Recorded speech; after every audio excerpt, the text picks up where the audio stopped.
In this lesson, we're going to continue on with experimental probability.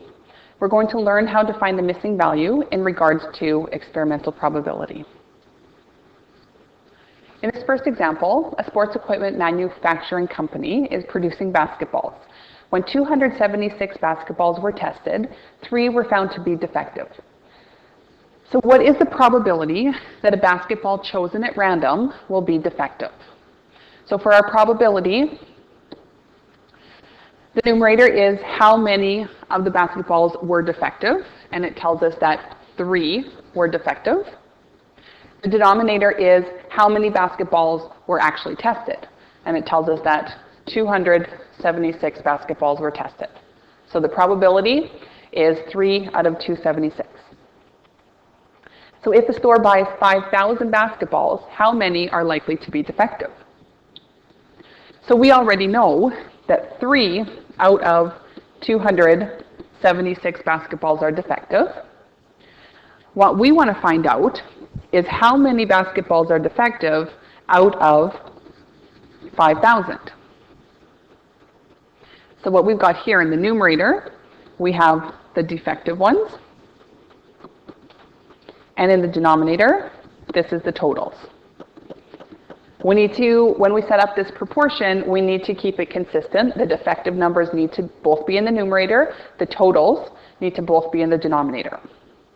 So now to figure out how many basketballs were defective out of 5,000, we need to cross multiply. So x times 276 is 276 times x. And this equals 5,000 times 3, which is 15,000. So now to figure out the total number, we're going to divide both sides by 276. So when we do that, we get to 54.3 basketballs, but we can't have 0.3 of a basketball, so we need to round this up to 54 basketballs. Sorry, not 54 basketballs. We need to round it up to the next number of 55 basketballs. So there are for sure 54, but there's also that 0.3 more, so we have to bump it up to the next number.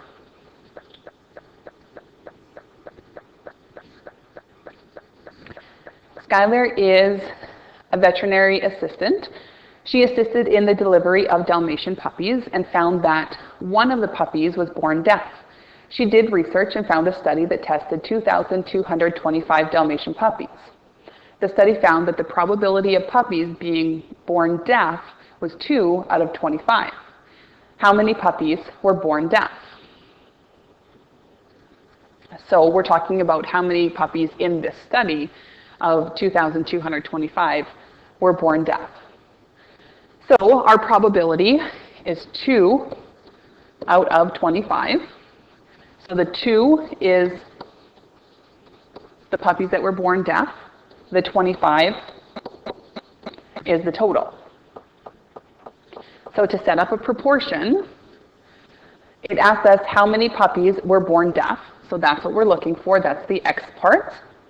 And the total number of puppies tested was 2,225.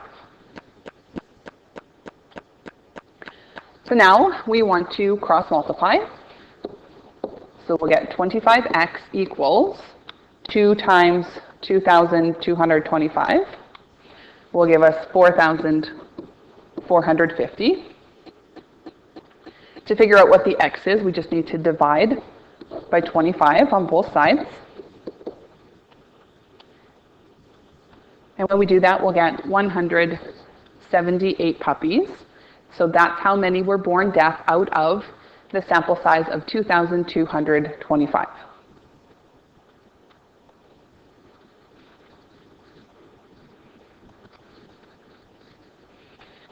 Elections for student government are held at a high school of 697 students. A poll of 150 students was taken to ask who they plan to vote for as secretary. So the results are shown in this table. So the first question asks, how many votes can Keegan expect to receive in the election? So what we have to keep in mind is this data that we're given here is only 150 students. So only 150 students were asked in this poll. We want to know how many votes Keegan can expect in the election, which represents the school of 697 people.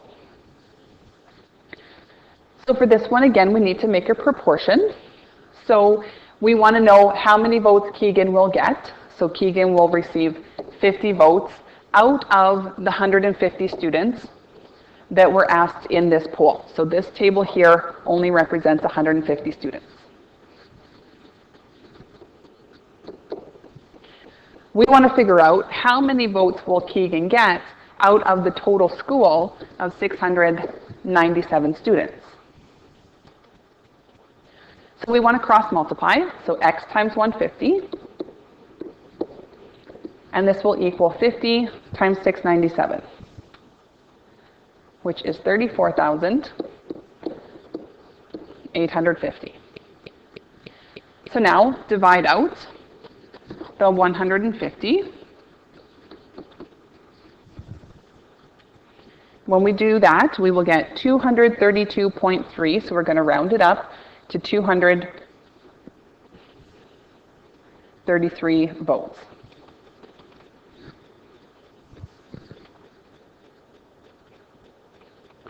The next part of the example asks how many votes can be expected to go to the candidates other than Cruz. So we don't want to include Cruz, so how many votes will go to everybody else? So we want to add up Chloe, Brody, and Keegan. When we do that, we get 140. So 140 votes went to everybody else out of the 150 students that were polled. Now we want to figure out how many votes are going to be given to these three people out of the 697 votes. So this includes everybody except for Cruz. So now we want to cross multiply. So we'll have 150x equals 140 times 697, which is 97,580. And when we divide out the 150, we will get 650.5, so 651 votes.